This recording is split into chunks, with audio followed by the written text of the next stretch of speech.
Hello everyone, welcome back to In-Hand Automation. I am Saurabh and today is a very exciting day for us because we are finally going to start our project creation in the Playwright from scratch. So in the previous video, we have already installed Node.js and Visual Studio Code. Whoever guys not watched that video, I will recommend you guys to please go and install the Node.js and Visual Studio Code. From here after, we will be using Visual Studio Code to write our test scripts and build the code. So now it's a time to use these applications and these tools and build our first Playwright automation project. By the end of this video, you will learn how to create a Playwright project using just one command, and most importantly, you will understand every folder and file that Playwright creates automatically. So without wasting any time, let's begin. Yeah, so this is how your Visual Studio Code homepage will look like.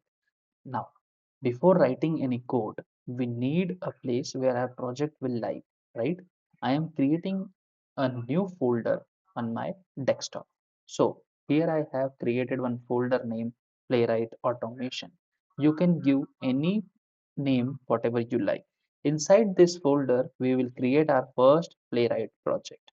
Now, let's open the Visual Studio Code. You can simply drag and drop that folder which you have created on desktop, or you can click here open folder and go to the desktop and select your folder which you have created for the creation of Playwright project. So I'm selecting that folder, and the moment you will click on open, once the folder is open, we are ready to initialize our Playwright project. Now, so inside the VS Code, what we need to do after opening the folder, here you will be seeing that the folder is open. Now what next step is, we have to go inside the terminal menu and we have to click on new terminal. Either you can go by this or you can use a shortcut key control plus backtick. So using this control plus backtick, this terminal will be open, and this terminal is where we will be executing all our playwright commands, right? So to initialize the playwright, now comes the easiest part. To create this playwright project, we only need one command to initialize the playwright project. And what is that command, guys? That command is npm init playwright @latest. So this is the command which you need to run at the first. Type it and press enter. The moment you will press enter here, you will see few questions will come from the initialization side. So what happens, like many beginners simply copy paste this command. But let's understand what is the actual meaning of this command. npm. So what is npm here? npm stands for Node Package Manager. It helps us to install the package in our project. Init. Init means for it initialize or create a new project, and playwright @latest. This tells npm to download and install the latest version of the playwright. So with just one command, playwright prepare an entire automation framework for us. Now, as you can see here, we have one question from the playwright side, which says that getting started with writing end-to-end test with playwright, initializing the project, and ask is, do you want to use TypeScript or JavaScript? So here we have TypeScript only. You can use the a down arrow or up arrow to go up and down. So as of now, let's continue with the TypeScript. Even if you have never worked with the TypeScript before, don't worry. I will explain everything from the basics, and throughout this series, we will be using a TypeScript initially, and then we'll be moving to the JavaScript. So TypeScript, why we are choosing? Because it is widely used in the real world Playwright project. It provides you a better code suggestion, type safety, and improved maintainability. Okay, so for now, we'll be going ahead with the TypeScript. The moment you will press enter, you will see the next question. Where to put your end-to-end test? As suggested here, it says test. So keep it as it is.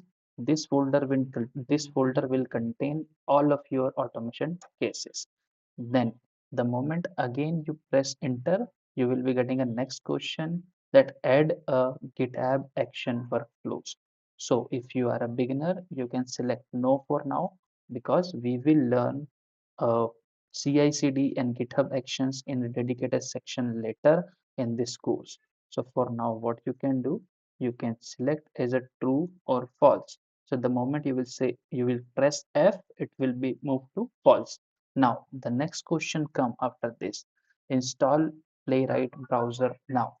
So yes, this will download your all different browsers in the Playwright. So you just need to press enter. Now you will see initializing the npm, right? So now the browser is getting installed and your Chromium, Firefox, WebKit, all these browsers, Playwright uses these browsers to execute your automation script will be downloaded. So within a few moments, and here you will be seeing happy hacking. So congratulations, you have successfully created your very first Playwright project. Now, let's understand the project structure, and this is one of the most important part of today's video. Let's start with the package.json. So what exactly happened in the package.json? You can think of this file as identity card of your project. It stored the important information like project name and your installed dependency, your scripts, your version detail, and whenever we install a new package, this file will be automatically updated. Now let's move to the next file, which is package log.json. So this package log.json file job is very simple. It just remember the exact version of your package installed, and this ensures that every developer in the team uses the same version, avoiding any unexpected issue. So now let's move to the node.module folder. So you will see a folder called node.module. This folder contained all the libraries and package required by your project. Think of it as an engine that powers your Playwright framework. One tip here, guys, never edit anything in this folder manually. Okay. Now the next folder will be test folder. So we already have one example created here for your reference where you can see that few of the methods are being used just to showcase you guys how you can use and start writing your test case or test script from the Playwright side, but we will discuss in depth later. So maybe for now you can delete it or just keep it as it is. So this is the folder where we will write all our automation script, and whenever we create a new test case, it will be stored in this folder only. Okay. Now next file which comes is playwright.config.ts file. This is one of the most important file. It controls how Playwright behaves. For example, which browser you are going to use, headed or headless mode, which what will be your base URL, what is your timeouts, what is your parallel execution, reporting perspective configuration. We will customize this file step by step throughout the series. So for now, you can think of it as like this file is a heart of your execution.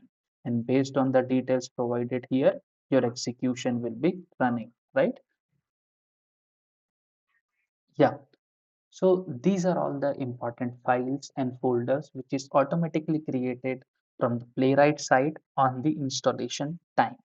So let's quickly summarize today's session.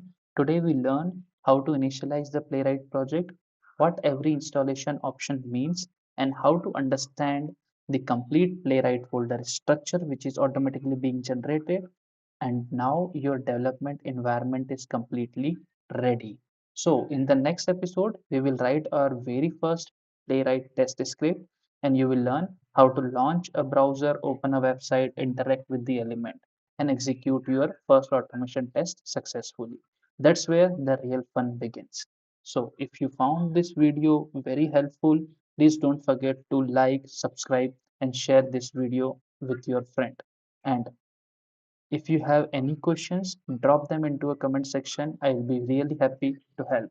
Thank you so much for watching. And as always, keep learning, keep practicing, and keep automating. See you in the next episode.